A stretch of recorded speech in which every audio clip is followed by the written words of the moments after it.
Assalamualaikum warahmatullahi wabarakatuh. Hari ini kita akan membuat tugas yang kedua.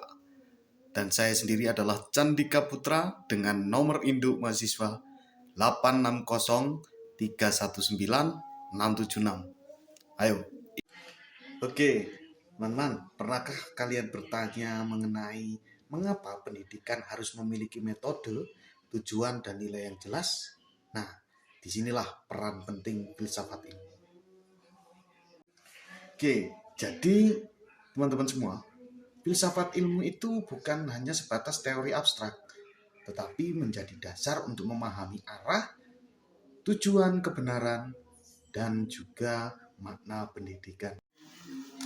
Oke, sekarang filsafat ilmu membantu mengawasi dan memperkuat eksistensi ilmu pendidikan melalui 3 hal utama: keilmiahan, logika berpikir, dan nilai moral.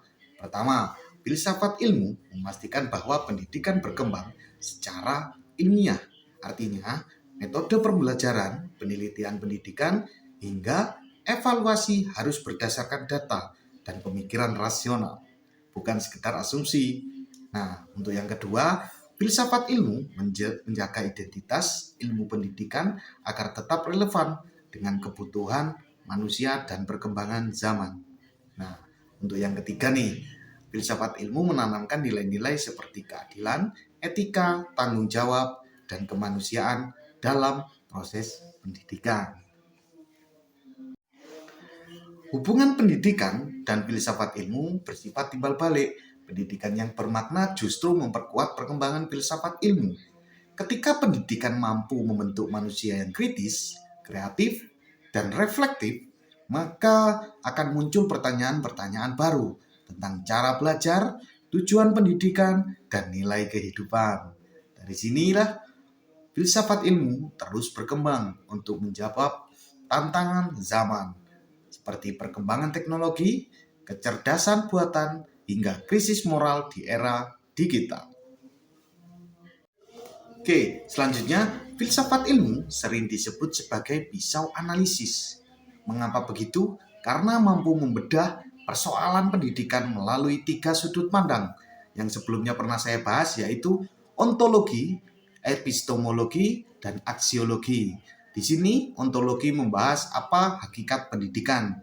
Contohnya, apakah pendidikan hanya untuk mencari nilai atau membentuk karakter manusia? Sedangkan epistemologi membahas bagaimana pengetahuan diperoleh. Misalnya, apakah metode pembelajaran yang digunakan sudah efektif dan ilmiah? Nah, disitulah caranya epistemologi. Nah, yang terakhir adalah aksiologi, membahas untuk apa ilmu pendidikan digunakan. Artinya, pendidikan harus memberi manfaat dan nilai positif bagi masyarakat. Melalui 3 pendekatan ini, masalah pendidikan dapat dianalisis secara lebih mendalam dan objektif. Sekarang, contoh penerapan filsafat ilmu dapat dilihat dalam kebijakan kurikulum yang menekankan pembelajaran kritis dan karakter, bukan hanya hafalan.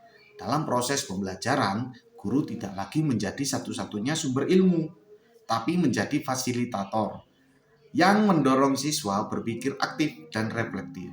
Selain itu, dalam pengambilan kebijakan pendidikan, pemerintah menggunakan hasil penelitian dan pertimbangan etika agar keputusan yang dibuat benar-benar bermanfaat bagi peserta didik. Nah, jadi kita sudah sampai ke ujung. Jadi kesimpulannya yaitu adalah filsafat ilmu memiliki peran penting dalam pendidikan karena membantu menentukan arah, metode, dan nilai yang mendasari proses belajar.